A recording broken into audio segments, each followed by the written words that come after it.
쪽파. 살펴보겠습니다. 예수님 십자가에 죽으신 19장의 내용. 첫 번째로 우리가 예수님에 대한 빌라도의 태도를 한번 보겠습니다. 빌라도가 예수님에 대해서 어떻게 하셨는가, 어떻게 했는가. 첫 번째로 우리가 알 수 있는 것은 빌라도는 왜 예수님을 채찍질을 했을까? 라고 하는 질문입니다. 예수님의 죄에 대한 그것이 죽음이 아니라 시작했어. 그렇죠. 네. 거기에 포인트가 있어요, 여러분. 빌라도가 예수님을 채찍질을 한 이유를 우리는 정확하게 알아야 돼요. 예수님을 놓아주려고 한 거예요. 죄가 없는 걸 알고. 다시 말해서 저 군중들을 향해서, 저 유대인들을 향해서 이 정도면 되겠지 이렇게 생각을 한 거예요. 쉽게 해서. 이렇게 매 정도 때려놓으면은 쟤들이 좀 죄도 없는데, 특별한 죄도 없는데 뭐 좀 잠재우지 않을까? 쉬 말하면 여론을 좀 잠재우지 않을까? 그래서 채찍을 한 겁니다, 여러분. 그게 우리가 보면은 그걸 알 수가 있어요. 1절에 이에 빌라도가 예수를 데려다가 채찍질 하더라. 군인들이 가시나무로 관을 엮고 그의 머리에 씌우고 자색옷을 입히고 앞에 가서 이르되 유대인 왕이 평안할지어다 하며 손으로 때리더라. 빌라도가 다시 밖에 나가 말하되, 자, 채찍질을 딱 하고요. 밖에 나가서, 왜 밖에 나간 줄 아시죠? 자, 관정 밖으로 나간 거예요. 왜 관정 밖에 나간 줄 아시죠? 왜 관정 밖으로 나갔을까요? 관정 안에, 빌라도가 있는 관정 안에 안 들어와. 누가요? 유대인들이. 안 들어와요. 왜 안 들어와요? 그렇지요. 이제 명절이 다가오니까, 이게 명절이니까, 다가오니까, 더럽히지 않으려고. 참, 그런 것은 그렇게 깨끗하게 애를 썼는지 몰라요. 그러니까, 여러분, 진짜 어떤 한편으로 보면은 철두철미해, 이 사람들이요. 그걸 알아야 돼요, 우리가요. 그러니까, 오늘날 우리 교회가, 여러분, 어떤 면에서의 그 쓸데없는 아주 철두철미함이 있어요. 그거 있어요. 꼭 이들이 한 것처럼 정말 그 쓸데없는 데는 아주 철두철미하고 그걸 지키려고 아주 그냥 몸부림치는, 그러면서 정작 영혼들을 죽여버리는, 그죠? 그러면서 예수님의 이름을 모욕하는, 욕되게 하는 그러한 일들이 종종 있어요, 보면은요. 그래서 그들이 관정 밖에 있기 때문에, 그래서 관정 밖으로 이제는 빌라도가 밖에 다시 나갔다 그런 거예요. 나가서 보라, 이 사람을 데리고 너희에게 나오나니 이는 내가 그에게서 아무 죄도 찾지 못한 것을 너희로 알게 하려 함이로라 하더라. 여러분. 그러니까 뭐예요? 또다시 5절에 이에 예수께서 가시관을 쓰고 자색옷을 입고 나오시니 빌라도가 그들에게 말하되 뭐라고 그래요? 보라, 이 사람이로다. 다시 말해서 지금 채찍질을 다 두들겨 패놓고는요, 여러분, 피가 낭자하는 상태에서 보여준 거예요. 봐라, 이 사람이다. 에? 분명히 그런데 뭐라고 그래요? 앞에서 아무 죄도 찾지 못했다 이거예요. 다시 말해서 이 정도 해가지고 지금 여론을 갖다 잠재우려고 했던 거예요. 이게. 그래서 채찍질 한 거예요, 여러분요. 잘못해서 채찍질 한 게 아니요. 예? 예수님, 너 잘못했어. 그러니까 너 맞아야 돼. 그래서 채찍질 한 게 아니라고 말이에요. 빌라도가. 그쵸? 그걸 우리에게 보여주고자 하는 거예요.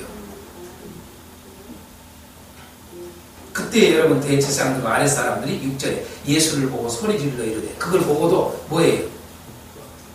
여러분 그렇게 지금 이제 여러분 막 머리에도 피가 질질 흐르고 온몸이 그냥 피로 멍들어 있고 이러한 상황이 있는 것을 보고도 여러분 대세하고 사람들은 예수를 보고 소리질러 말하기 십자가에 못 박으라고 하잖아요. 그래서 빌라도는 예수님을 채찍질한 이유가 예수님을 놓아주려고 하는 것을 알 수가 있어요. 그렇죠? 자, 두 번째로 빌라도는 왜 예수님을 십자가에 못 박게 했는가요? 분명히 지금 현재 뭐예요? 죄가 없는 걸 알아요. 그렇죠? 그래서 6절에서도 또다시 그러잖아요. 앞에서도 4절에서 그러지만 6절에서도 그에게서 죄를 찾지 못하였노라고 그러잖아요.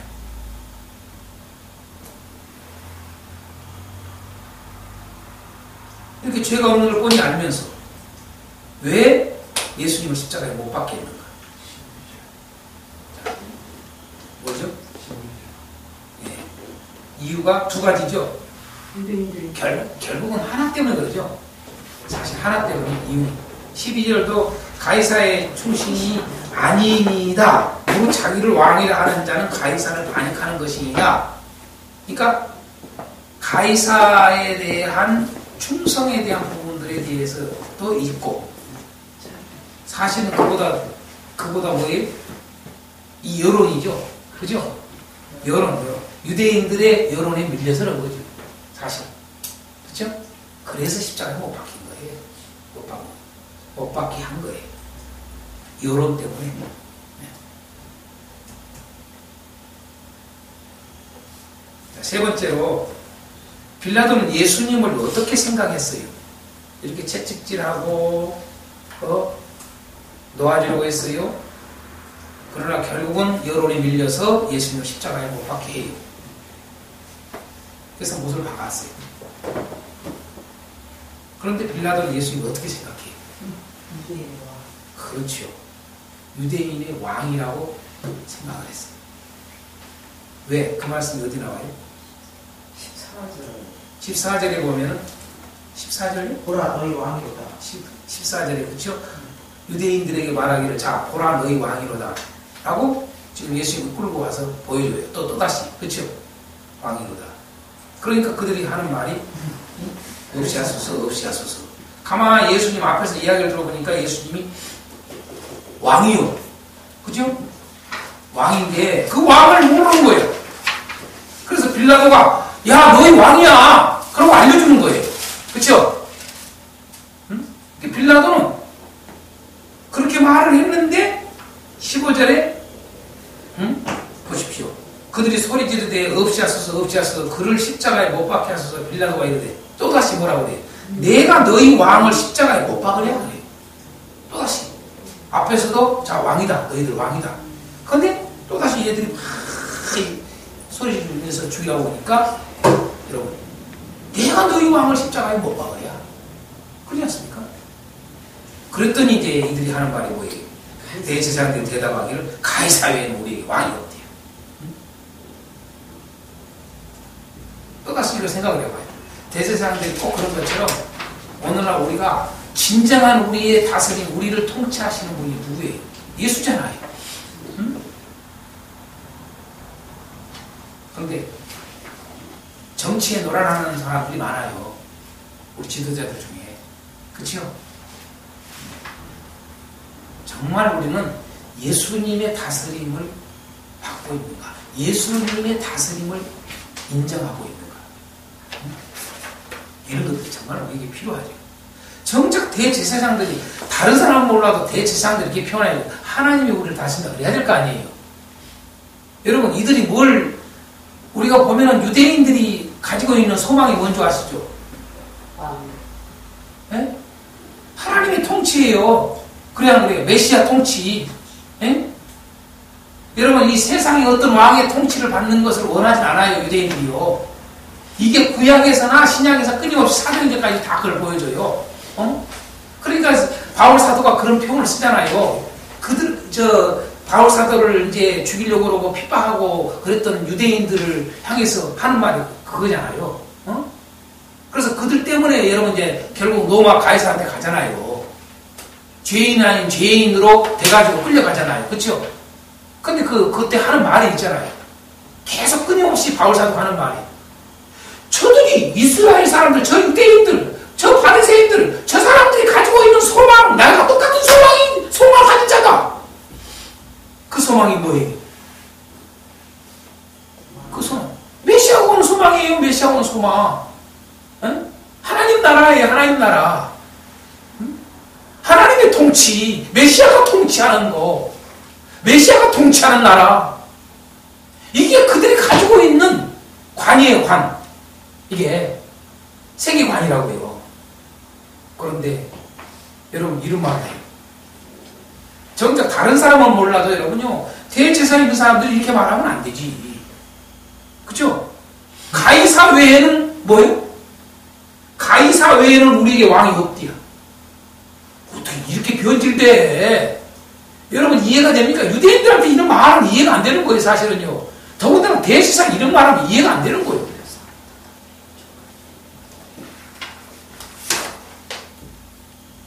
결국은 예수님은 십자가에 못 박히시잖아요. 못 박히는데 이제 말씀에 여러분 20절 21절 봐요. 예수께서 못 박히신 곳이 성에서 가까운 거로 많은 유대인이 이 패를 입는데 히브리와 로마와 헬라 말로 기록되었더라. 자, 이런 말도 이 요한복음에서 이게 참 세밀하게 이게 나와 있어요. 이건 뭘 보여주고자 하는 거예요? 이런 말씀이에요. 여러분, 자, 못 박히신 곳이 성에서 가까운 거로 이 말은 뭐예요? 여러분, 많은 사람들에게 예수님이 왕이라는 것을 증명했다는 것을 드러내고자 이런 부분을 드러내는 거예요. 요한은요. 그죠? 그래서 이런 말을 쓰는 겁니다. 예. 또 뭐 히브리 말, 로마 말, 헬라 말로 기록되었다. 이렇게 자세하게 이런 것들도 그만큼 예수님이 왕이라는 것을 증명하는 그걸 거기에 대한 강조점을 가지고 있는 것들이 다예요. 21절에 유대인의 대제사장들이 빌라도에게 이르되 뭐라고 해요? 유대인이 왕이라고 쓰지 말고 뭐라고 써라? 그 죄패에다가 자칭 유대인이 왕이라고 쓰라고 빌라도한테 또 이야기를 해요. 그것까지도. 여러분, 참 이게 죽인 것도 이게 부족하지 않고 또다시 그 죄패에다가 그거까지 따지는 거죠. 응? 왜 유대인이라고 썼어? 자칭 유대인이지 무슨 우리의 자칭 왕이지 무슨 우리의 왕입니까? 그 말 아닙니까? 우리 왕 아니요. 여러분 참 이게 충격적인 말 아닙니까? 예수님이 우리의 왕 아니요. 어?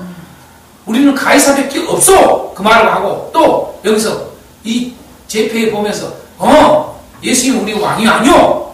그건 자칭 왕이라고 자기 스스로 자기가 우리 왕이 아닌데 자기가 왕이라고 하는 작자요. 이런 말하고 똑같은 거 아니에요. 오늘 여러분 그래서 결국은 저 이스라엘이 정작 자기들이 기다리는 왕, 그 왕을 알아보지 못하고 그 왕을 어떻게 거부해버려요. 그 왕을 거부해버려요. 그래서 그 왕을 거부하니까 그 왕이 어디로 가요? 이방인에게 오는 거예요. 할렐루야. 그래서 본 자손들은 그렇게 되는 거예요.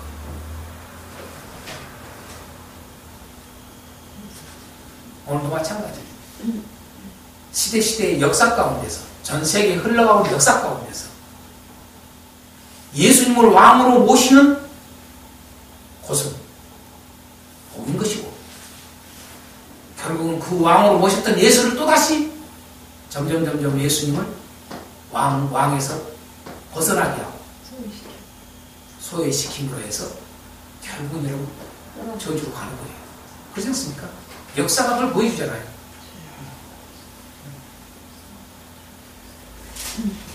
그래서 우리 가정이 정말 예수님을 왕으로 모시고 있는가? 우리 교회가 정말로 예수님을 왕으로 모시고 있는가? 오늘 우리 개인이 내가 목회자로서 나의 왕을 오직 예수님을 나의 왕으로 모시고 살아가는가? 우리가 앞장에서 여러분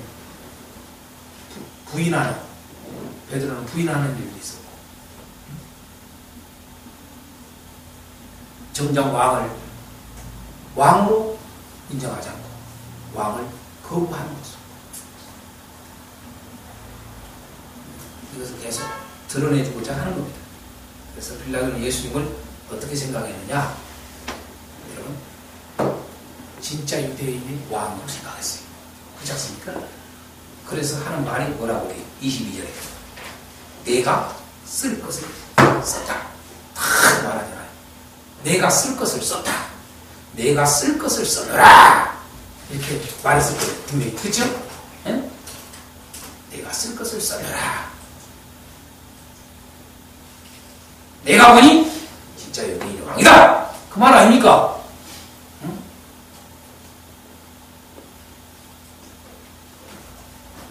그래서 이것은 곧 무엇을 보여주고자 하느냐. 빌라도가 예수님을 유대인의 왕으로 믿었다는 말이 아니라 빌라도의 입을 통해서 예수님은 정말 왕이었다라고 하는 것을 증거하고자 이런 것들을 강조하는 거예요. 아멘. 그게 이런 요한복음을 기록한 이유예요, 다 이게. 그래서 이런 기록들을 보고 우리가 예수님을 믿는 거예요. 그래서 예수님을 우리 왕으로 모셔드리는 거예요. 아멘. 자, 두 번째로 우리 한번 보겠습니다. 그러면 예수님의 제목은 뭐였는가? 다시 말해서 무슨 죄로 고소당했냐 그 말이에요. 하나님의 아들이다. 예. 7절에 나오죠? 제목, 예수님의 제목.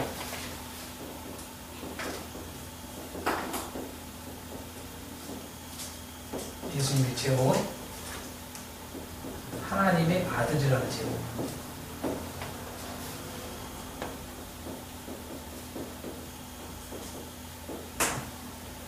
또 하나. 왕이다. 그렇죠. 왕이라는 제목. 왕이라는 제목이에요. 몇 절이죠?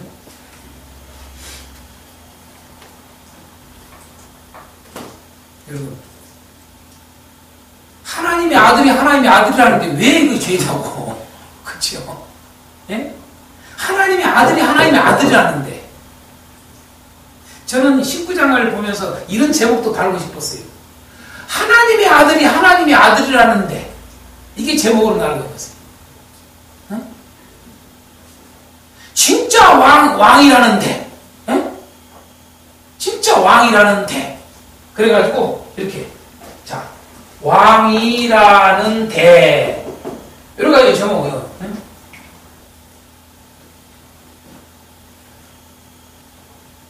뭐, 이런 부분들은 다 아니까, 이제 뭐, 이런 것도 자세히 하고요. 나누는 것은, 또 이제 이걸 교재로 성경 공부할 때, 성도들한테 쓸 때, 답을 달고 이런 것들을 하시라고 참고하고 이런 것들을 한 거예요, 제가.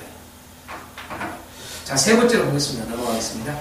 자, 다 아는 이야기지만은 넘어갑니다. 이 세 번째, 예수님의 고통은 어떤 고통이었는가? 예수님의 고통에 대해서 조금 우리가 좀 다룰 필요가 있어요. 그렇죠? 예수님의 십자가의 죽으심에서 아주 중요한 부분들이 고통을 또 다룰 수 있어야 돼요. 그렇죠? 네? 그래서 예수님의 고통, 그 어떤 고통이었는가, 그걸 좀 쭉 다뤄 한 7가지를 보자. 첫 번째로 예수님의 고통의 첫 번째 모임, 채찍질 당하신 1절에, 즉 채찍질 당하심이 주어진 예수님의 고통이에요. 두 번째로 2절에 보여준 게 뭐냐면 가시면류관의 찔리심. 그렇죠. 가시면류관의 찔리심.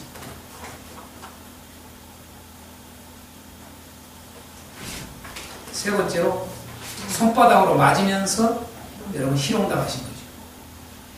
그러니까 채찍질에 맞는 것을 온몸을 보여주고, 여러분 가시면류관에 찔리신 것은 머리, 그죠? 머리에 고통당할 보여주고, 그 다음에 손바닥으로 맞으며 희롱당하는 것은 두 가지를 우리가 알 수 있죠. 얼굴과 마음이죠. 그렇죠.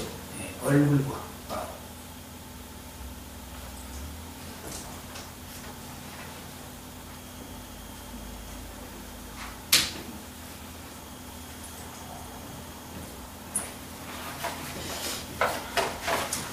다음 네 번째로 예수님의 고통은 17절 십자가를 지고 가시는 거죠.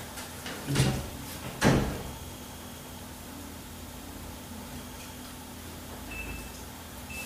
십자가를 짊어지고 가신 거잖아요. 그 다음에 18절 뭐예요? 십자가에 못 박히심이죠. 그렇죠? 십자가에 못 박히심.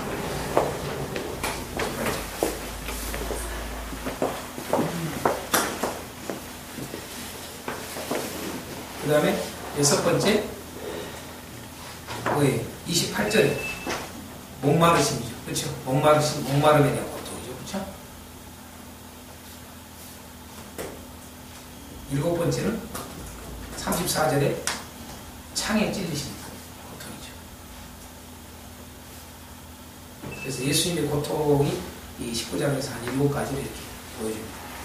이러한 것들을 우리가 조금 이제 그냥 이게 답만 달았는데, 이것은 결국은 뭐냐면 예수님의 이러한 고통이 우리가 실질적으로 우리가 이 땅에 살아가면서 사역 속에서 이러한 고통들을 우리가 뭐예요? 오늘 사역뿐만 아니라 오늘 성도들이 그리스도인이라면은 어떤 이 세상에 살면서 이러한 고난, 이런 고통들을 당할 때에 우리가 베드로서에 참 좋은 표현을 썼잖아요. 네? 참음으로. 그죠? 이 고통은 다 뭐예요? 억울한 고통이잖아요. 잘못해서 고통을 당하는 게 아니라 억울한 고통 아닙니까? 100%가. 억울한 고통. 그래서 베드로서에는 그런 표현을 쓰고 있잖아요. 오늘 우리가 이 세상에 살면서 어떤 억울한 고통을 당할 때에, 이런 고통을 당할 때 우리가 어떻게 할 것인가? 예수님처럼 하라는 거죠. 그죠? 그게 그리스도인의 삶이라는 거. 주님이 그걸 보여주셨다는 거. 십자가에서.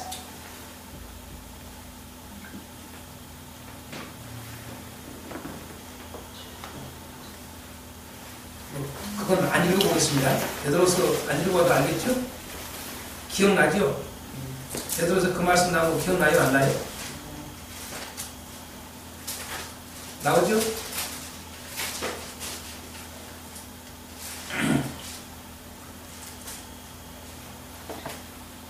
그냥 안 읽겠습니다. 베드로 전서 2장에 이렇게 참고해서 보십니다.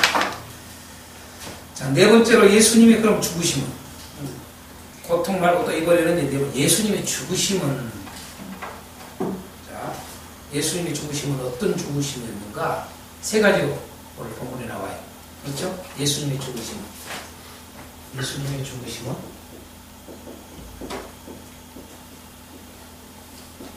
어떤 죽으심이었는가? 세 가지. 자, 첫 번째는 어떤 죽으심이? 그렇죠. 몇 절이요? 4절, 6절.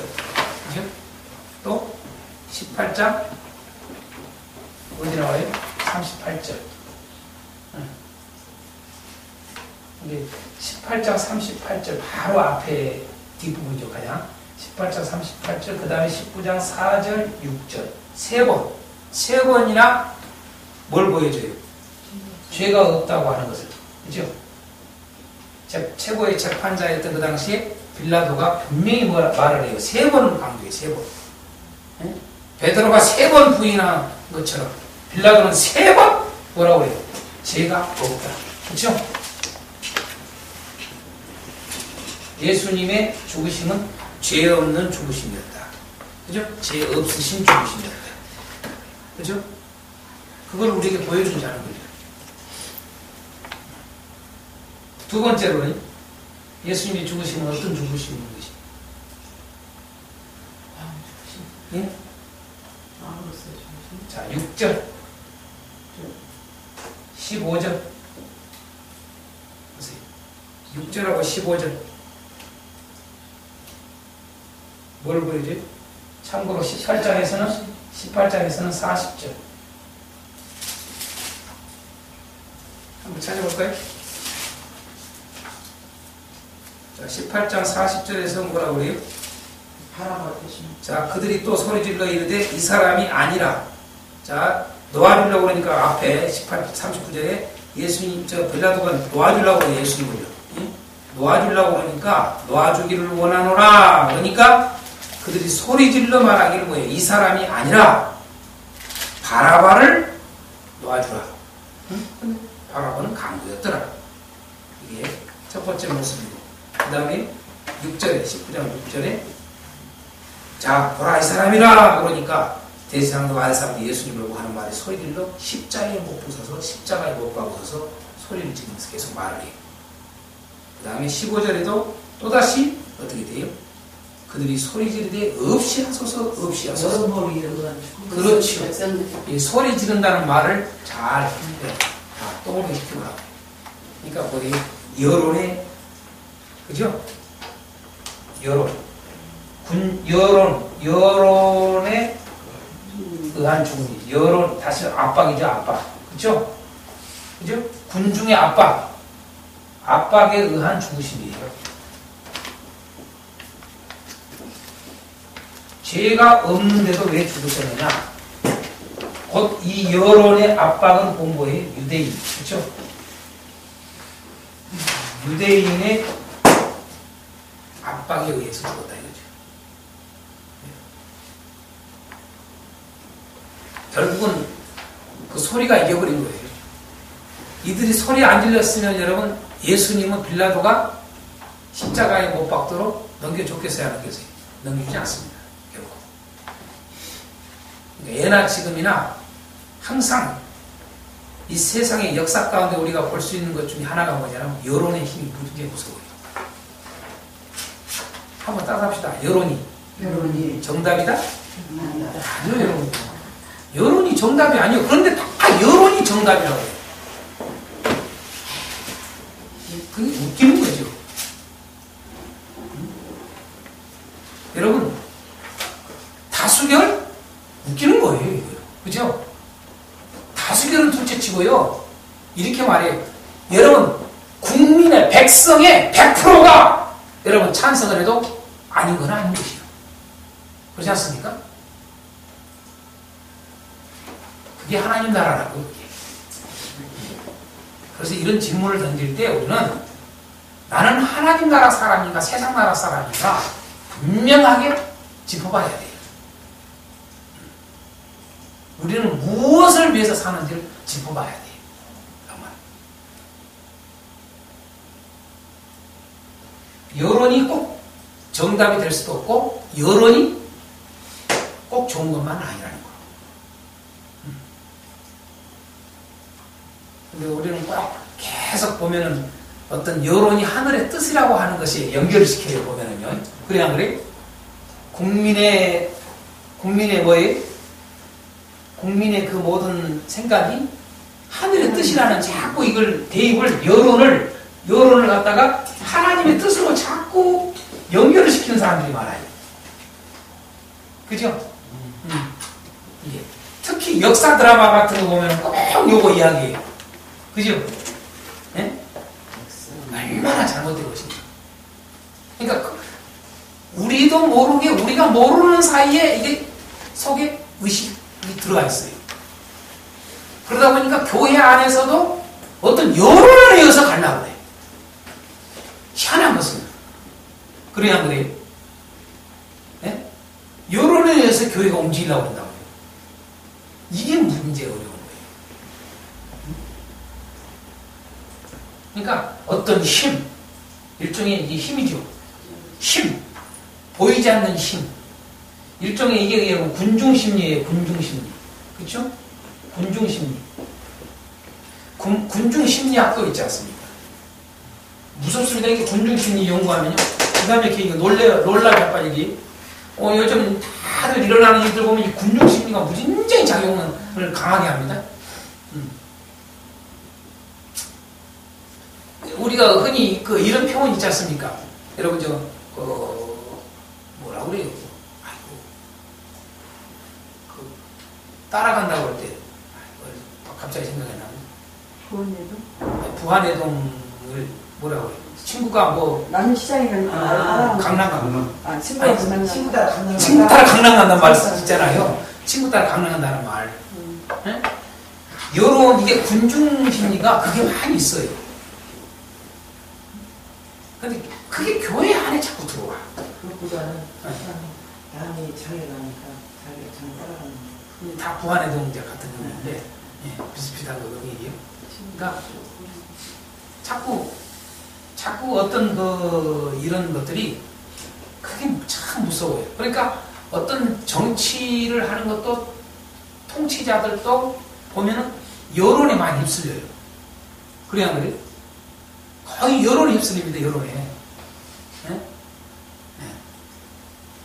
네? 여론에 휩쓸리지 않는 정치를 할 때 그걸 뭐라고 그래요? 그걸 독재라고 해요. 그잖아요? 맞습니까? 맞습니까? 북한에 저기가 여러분 독재라고 써요? 안 써요? 여론에 의해서 다 돌아가요? 절대 여론에서도 안 돌아가잖아요. 그죠? 저 뒤에서 나한테 사인을 하네요. 또 더 이상 깊이 들어갈까 봤어. 현 정권에서 이야기할까 봤어. 우리 저 뭐냐면은 PD님께서 양 PD님께서 이번에는 그러네 이게 하지 말라고. 알았어요. 안 할게요. 그때 내가 PD 말 듣겠습니까? 하나님 말 듣는 종이지. 자, 여러분 하나님의 뜻으로 자꾸 이렇게 하면 안 된다고 말이에요. 하나님의 뜻으로. 어쨌든 우리가 예수님의 죽으심은 이런 가운데 죽으셨다는 거예요. 정말 오늘 우리가 똑같이 유대인들만 저럴 수 있을까 생각하면 안 돼요. 오늘 우리 교회가 그러고 있는 교회가 있는지도 몰라요. 교회의 어떤 다수의 소리가 커서 하나님의 뜻을 묵사발을 시키는 일이 많아요. 쉽게 이야기하면 어떤 교회의 힘에 의해서 예수님을 죽이는 일들이 일어난다고요. 맞지 않습니까? 그런 일들이 꼭 많이 있어요. 에너지가 똑같아요. 그래서 우리의 힘은 여론이 되면 안 돼요. 우리의 힘은 말씀이 돼야 돼요. 그렇잖아요? 자, 세 번째로 예수님의 죽으심은 어떤 죽으심이었을까요? 하나님의 뜻을 가지고. 네. 자, 10절. 그렇죠? 11절.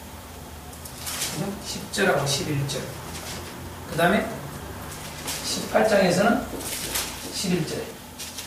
그렇죠? 다 이렇게 다 있어요. 똑같이요? 다 있어요. 보면. 자, 18장 11절. 뭐라고 그래요? 아까? 주신 잔이라고 그러잖아요. 그죠? 그죠? 주신 잔. 내게 주신 잔. 그죠? 아버지께서 주신 잔을 내가 마시지 아니하겠느냐.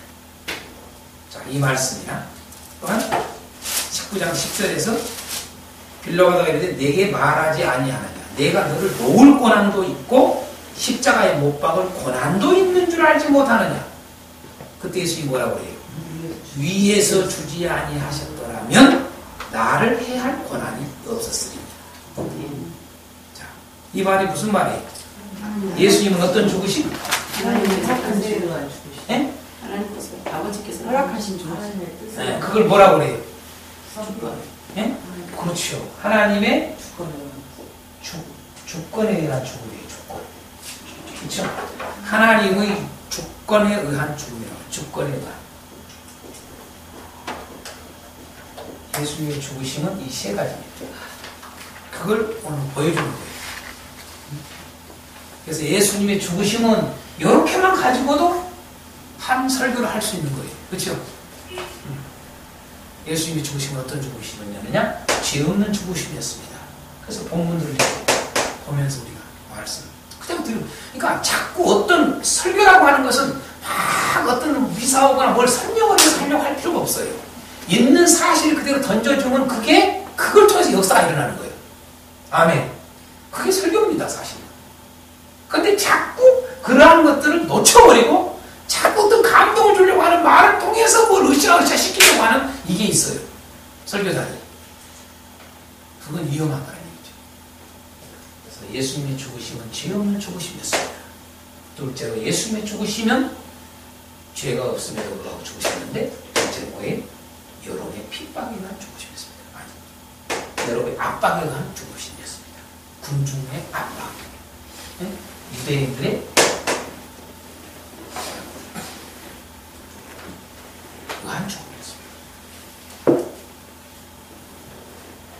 여론의 힘이죠. 여론의 힘에 의한 죽음이었습니다. 이게 가장 좋아요. 여론의 힘에 의한 죽음이었습니다. 군중의 힘에 의한 죽음이었습니다. 그래서 여론이 가장 좋은 말이에요. 세 번째로 예수님의 죽으심은 하나님의 주권에 의한 죽으심이었습니다. 이렇게 한 것도 이런 가운데서도 왜 이렇게 불합리한 것도 여러분 하나님은 다 아시고 보시고 그러시는데도 왜 죽게 하셨느냐. 이게 이제 중요해요. 하나님의 주권에 의한 죽음이었습니다. 빌라도에게도 하나님의 그 주권이 내려갔던 것입니다. 우리는 이걸 보지 못하잖아요. 근데 빌라도는 자기 손에 있다는 생각만 해요. 자기가 죽일 수도 있고 아니면 죽이지 않을 수도 있는 권위, 자격이 있다고 착각하고 있는 거죠. 오늘은 수많은 사람들이 이런 착각을 가지고 살아가는 사람들이 많다 이거죠. 자기가 어떤 위에 있으면 자기가 모든 걸 휘두를 수 있는 권위 있다고 착각을 해요. 다 위에서 주시는 권을 알아야 된다고 말이죠. 이 세상의 어떠한 통치자도 위에서 주는 권위인 것을 알아야 돼요. 할렐루야. 그렇습니까? 위에서 주는 권. 하나님을 알지 못하는 저 대통령도 하나님이 주신 권위예요. 아멘. 그것을 우리가 또다시 뭐예요? 그 권위를 인정해야 돼요. 넘어와서 13장 말씀대로. 하나님의 권위예요. 그게. 그런데 우리는 그런 것들도 무너뜨려요. 그러니까 그런 권위를 가지고 있는 자도 자기의 권위로 착각을 하는 자들이 있어요. 자기. 하나님이 주신 권위인 거예요. 우리 목회자들도 여러분 분명히 권위를 행해야 된다고 내가 아까 이야기했잖아요. 저 시간에. 그죠? 신적 권위를 우리도 할 줄 알아야 돼요. 아멘. 그런데 그 신적 권위를 하나님이 주신 권위라는 것을 잊지 말아야 돼요. 그걸 놓치면 안 돼요. 그걸 놓칠 때 자기가 힘들어. 그걸 놓칠 때 교회를 압박을 하는 거예요. 그런 목회자들이 많잖아요. 그죠? 여러분 꼭 큰 교회만 있는 게 아니에요. 대형 교회만 있는 게 아니에요. 여러분 작은 교회, 개척교회도 여러분요. 그 권을 함부로 사용하는 목회자들이 많아요. 교회나 여러분 세상이나 다 똑같아요. 하나님이 주신 권위입니다. 아멘. 좀 더 이야기할까요? 여러분 그 한 가정에 여러분 그 남편, 아버지 이건 하나님이 주신 권위예요. 맞지 않습니까? 하나님이 주신 권위예요. 그러니까 항상 그 남편으로서 아버지로서 여러분 가정에서는 하나님이 주신 권위를 잘 사용해야 돼요. 그 권위를 갖다가 사용하지 못하는 부모가 있어요. 남자가요. 남편이. 그죠? 아버지가 있어요. 응? 이걸 덜 떨어진 아버지 그러는 거예요. 그 권위를 또한 반대로 너무 남발하는 사람이 있어요.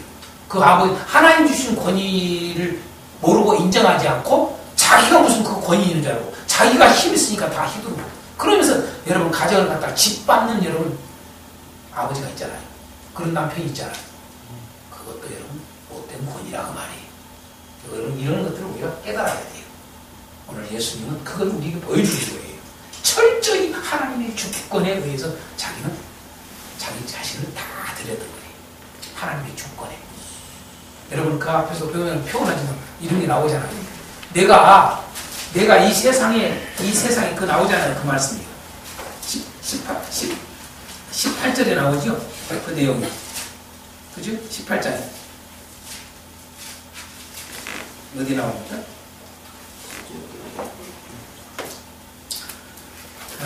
어디가 나오죠?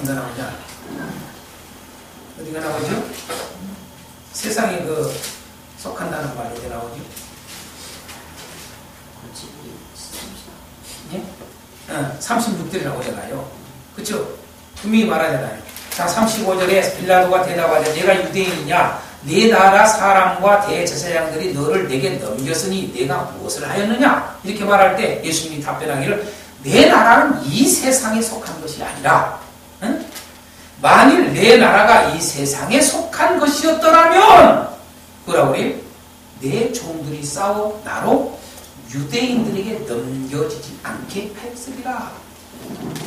그죠?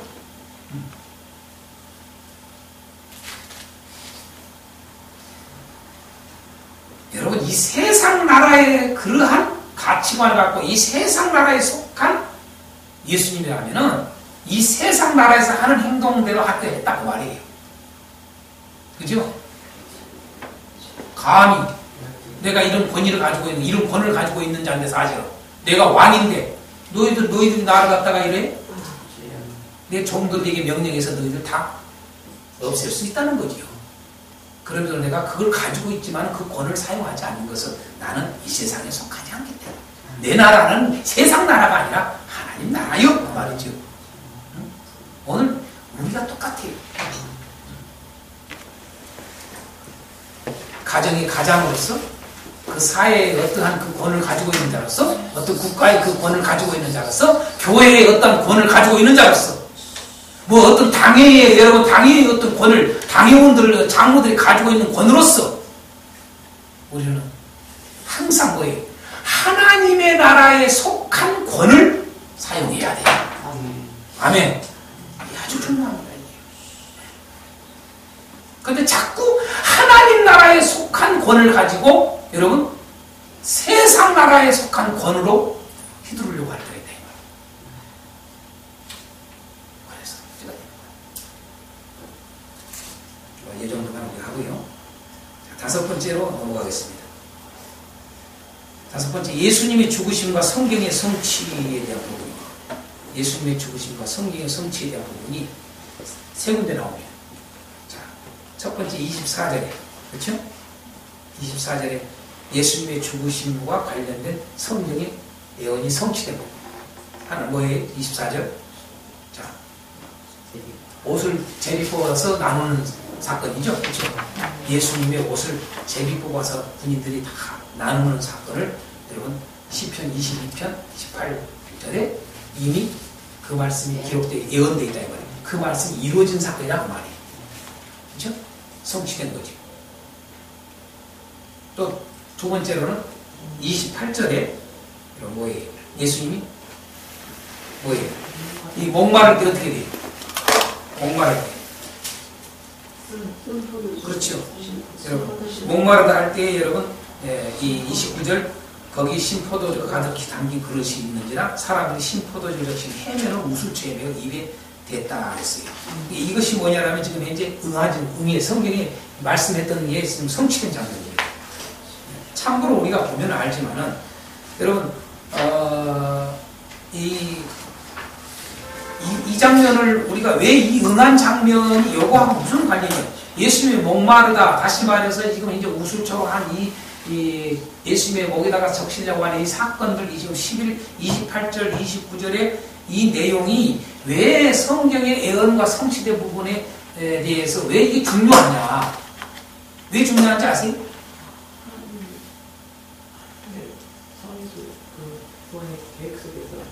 보내실 메시아. 그러니까 뭐가 예언이 성취된 거예요? 아니 그러니까 분명히 뭐라고 그랬어요? 28절에 자 예수님께서 이미 모든 일이 이루신 줄 아시고 성경을 응하게 하려 하사 그랬어요? 내가 목마르다 하시니. 네? 그러니까 이게 뭐가 성경에 뭘 응한 거예요? 거기 29절을 보시라고요. 28절, 29절까지 연결해서 보라고요. 거기 신포도주가 가득히 담긴 그릇이 있는지라 사람들이 신포도주를 적신 해면을 우술초에 매어 예수의 입에 대니 30절 예수께서 신포도주를 받으신 후에 다 이루었다 하시면서 머리를 숙이니 영원히 떠나가시다. 자, 이게 지금 현재 성경 예언이 성취된 거예요. 그러니까 이걸 뭘 말해주고자 이걸 한 걸까 이 말이에요. 하나님 보내신 아들 보내신. 자, 단순히 그렇게만 보지 마시고요. 자, 목마르니까 지금 현재 목마르니까 뭐예요? 목이 타니까 그러니까 지금 우술초로 이걸 이렇게 적셔서 해주려고 그런 거 아니에요. 이 사건을 단순히 생각하지 말라고 있어요. 자, 보니까 신포도주 이게 그러니까 신과 한도 그걸 해가지고 준단 말이에요. 근데 이게 뭐예요? 여러분 출애굽기서 12장의 말씀을 꼭 참고로 하셔야 돼요. 출애굽기서 12장 히브리서 9장 이런 말씀들이 있는데 여러분 이 우술초가 언제 쓴 거 아시죠? 네. 6월절 6월절 피를 뿌릴 때. 적셔서. 그러니까 정결의식 때 쓰는 거예요. 정결의식 때.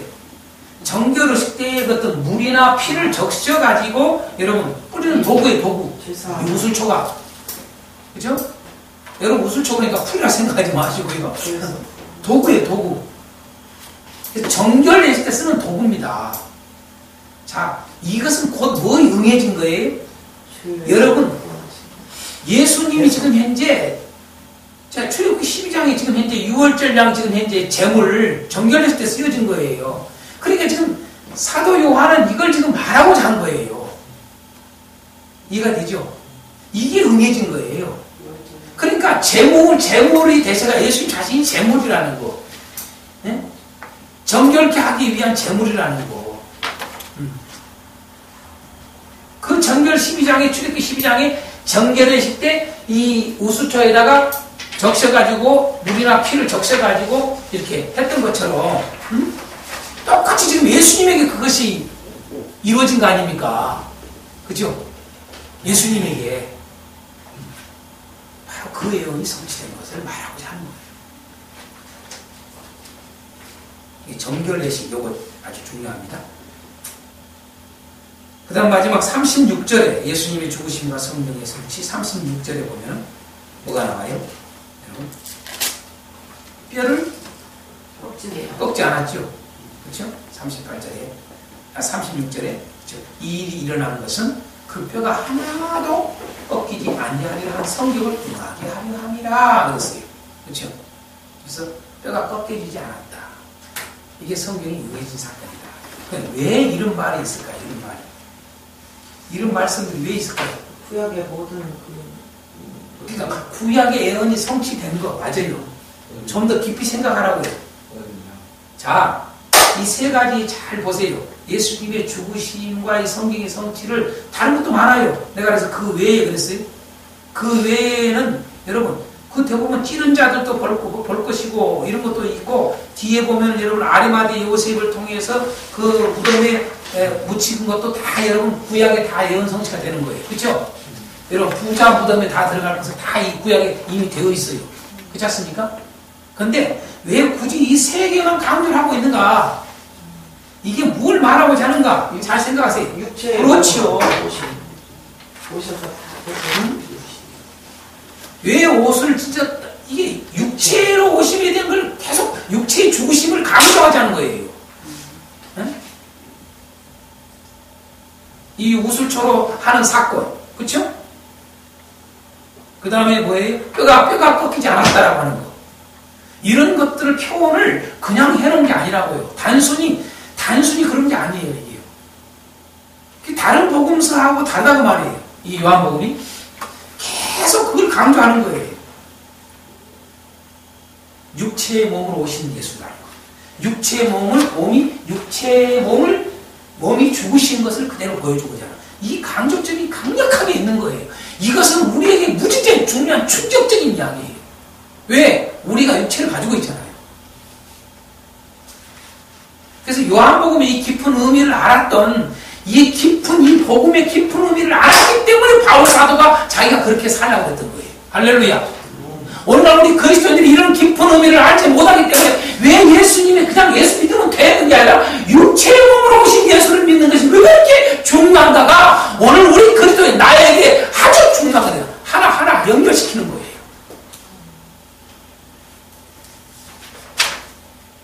말로는 다 복음 안에 산다고 그러고 다 예수로 산다고 예수 믿는다고 그래요. 그러나 이걸 연결을 시키질 않아요. 그러니까 요한복음의 이런 강조점들을 모르기 때문에 그런 거예요. 저는 요한복음이 이 주제로 육체의 몸으로 오신 예수를 믿으라는 주제로 해가지고 여러분 설교하는 걸 한 번도 들어본 적이 없어요. 목사님도 들어본 적 있습니까? 다른 어떤 것보다도 이게 중요하다고요. 그래서 말씀이 육신이 되신 것에 대한 이게 얼마나 강조점인가를 알아야 돼요. 이게.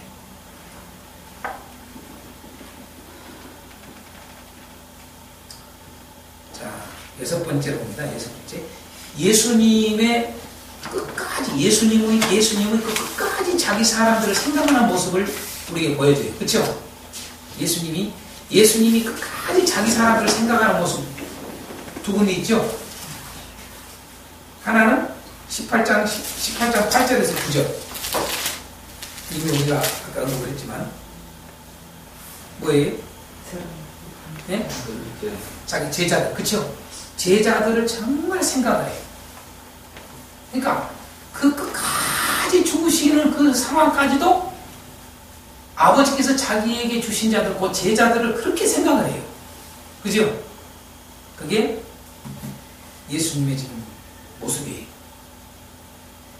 19장에서는요, 19장 26절에서 27절, 여러분, 어머니를 그렇게 생각해요. 그잖아요. 마리아죠. 그래, 안 그래? 정말 그렇게 생각을 해요. 이런 장면들을 놓치지 말라고요. 왜 그럴까요? 여러분, 진정한 사랑은 자기 사람들을 사랑하는 거예요. 그러니까 이 요한복음의 그 사랑이라고 하는 아주 중심 단어들을 계속 흘러놓은 거예요. 이게. 맞죠? 그래서 사도 요한은 자신을 표현하기를, 요한복음에서 자신을 표현하기를 뭐라고 그래요? 사랑하시는 제자. 여러분, 사랑하시는 제자래요. 근데 여러분, 마태는 자신을 표현을 뭐라고 해요? 마태복음을 자기가 써놓고는 뭐라고 해요? 쉘이라고 자꾸 강조해요. 쉘이. 여러분, 이런 것들을, 이게 다 마태복음의 특징이 뭔가 의도가 들어있는 것이고, 이게 요한은 그렇게 자기를 사랑하시는 제자를 자꾸 그 의도를 다 알아야 돼요. 그래야 그 마음이 알아져요. 그게 하나님 우리의 뜻을 아는 거예요. 하나님의 마음, 심정을 아는 거예요. 그것은. 예.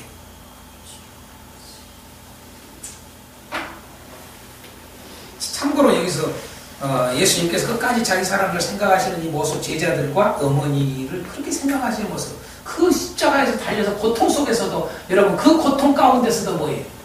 생각하잖아요. 그지? 그리고 자기 어머니 부탁하잖아요.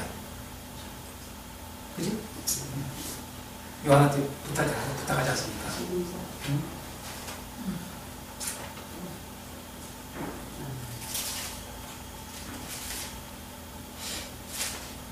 거기서 그런데 한 가지 우리가 놓치지 말고 하나 참고, 당구장표.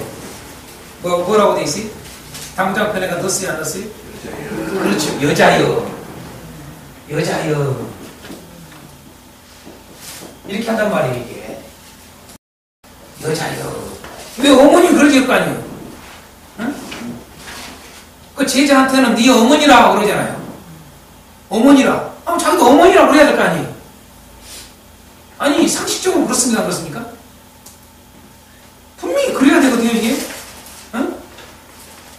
그런데 분명히 어머니라고 뒤에 네 어머니라고 그러는데 자기는 그 마리아를 향해서 어머니라고 절대 안 해요. 여러분, 요한복음에서 여러분, 예수님이 자기 어머니 마리아를 향해서 어머니란 말 한 번도 안 해요. 반드시 뭐라고 써요? 여자애라고 써요. 여기서 19장에서만 쓴 게 아니라 이미 우리가 알다시피 가나 혼인잔치 제일 첫 번째 기적을 일으킨 2장 4절에 여자인 거예요. 그러니까 이제 다들 주석들은 뭐라고 그래요? 이 여자라고 하는 말에 대한 의미를 이제 또 이야기를 해요. 기분. 웃긴 소리 하지 말아요. 왜 그런 주석을 써놨는가 몰라. 여러분, 막달라 마리아에게도 똑같이 예수님이 이 똑같은 원어의 여자의 이 말을 써요. 그럼 막달라 말 기분입니까? 말이 안 되는 주석을 한단 말이에요, 우리가. 그런데 속지 말라고요. 그러면 성경을 정확한 의도를 모르는 거예요. 왜 2장 4절에서도 왜 예수님이 여자애라고 했을까? 창세기 3장 15절로 그렇죠. 그겁니다.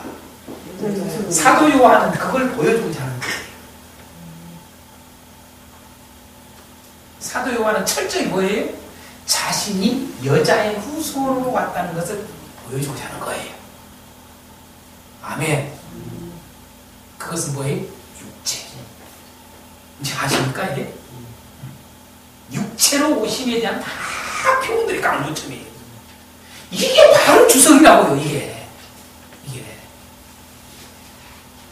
그러니까 이런 해석들을 바르게 하지를 않는 이유가 성경을 정확하게 보지를 않기 때문에 우리가 설교를 마음대로 해버리는 거예요. 철저히 예수님은 또 이야기하면 사도 요한은 이 요한복음을 쓸 때 처음부터 마지막 순간까지 요한은 예수님이 뭐예요? 구속자로 오시는 것. 곧 구속자는 반드시 육체로 와야 돼. 할렐루야. 그걸 강조하기 위해서 한 거예요. 아멘. 마지막으로 우리 결론은 다른 내가 설명하고 싶지 않아요. 이 19장에 우리는 18장, 19장을 통해서 우리가 결론을 딱 내면 마지막으로 이사야서 53장을 읽어보고 마쳐야 돼. 할렐루야. 자, 이사야서 53장 1절부터 12절까지 우리 한번 다 같이 읽어보겠습니다.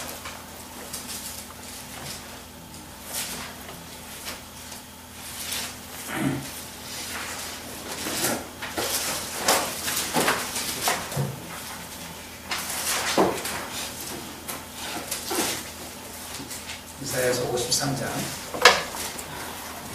합독을 하겠습니다. 찾으셨으면 천천히 합독합니다. 자, 시작. 우리가 전한 것을 누가 믿었느냐? 여호와의 팔이 누구에게 나타났느냐? 그는 주 앞에서 자라나기를 변한 술 같고 마른 땅에서 나온 뿌리 같아서 고운 모양도 없고 색채도 없은즉 우리가 보기에 흠모할 만한 아름다운 것이 없도다. 그는 멸시를 받아 사람들에게 버림받았으며 간구를 많이 겪었으며 질고를 아는 자라. 마치 사람들이 그에게서 얼굴을 가리는 것 같이 멸시를 당하였고 우리도 그를 귀히 여기지 아니하였도다. 그는 실로 우리의 질고를 지고 우리의 슬픔을 당하였거늘 우리는 생각하기를 그는 징벌을 받아 하나님께 맞으며 고난을 당한다 하였노라. 그가 찔림은 우리의 허물 때문이요 그가 상함은 우리의 죄악 때문이라. 그가 징계를 받음으로 우리는 평화를 누리고 그가 채찍에 맞음으로 우리는 나음을 받았도다. 우리는 다 양 같아서 그릇을 가하여 각기 제 길로 갔거늘 여호와께서는 우리 모두의 죄악을 그에게 담당시키셨도다. 그가 곤욕을 당하여 괴로울 때에도 그의 입을 열지 아니하였으며 마치 도수장으로 끌려가는 어린 양과 털 깎는 자 앞에서 잠잠한 양같이 그의 입을 열지 아니하였도다. 그는 곤욕과 심문을 당하고 끌려갔으나 그 세대 중에 누가 생각하기를 그가 살아있는 자들의 땅에서 끊어지면 마땅히 형벌받을 내 백성의 허물 때문이라 하였으며 그는 강포를 행하지 아니하였고 그의 입에 거짓이 없었으나 그의 무덤이 악인들과 함께 있었으며 그가 죽은 그의 부자와 함께 있었도다. 여호와께서 그에게 상함을 받게 하시기를 원하사 징벌을 당하게 하셨으며 그의 영혼을 속건제물로 드리기에 이르면 그가 씨를 보게 되며 그의 날은 길 것이요 또 그의 손으로 여호와께서 기뻐하시는 뜻을 성취하리라. 그가 자기 영혼에 수고한 것을 보고 만족하게 여길 것이다. 나의 의로운 종이 자기 지식으로 많은 사람을 의롭게 하며 또 그들의 죄악을 친히 담당하리로다. 그러므로 내가 그에게 존귀한 자와 함께 몫을 받게 하고 강한 자와 함께 탈취한 것을 갖게 하리니 이는 그가 자기 영혼을 버려 사망에 이르게 하며 범죄자 중 하나로 헤아림을 받았습니다. 그러나 그가 많은 사람의 죄를 담당하며 범죄자를 위하여 기도하였느니라. 아멘.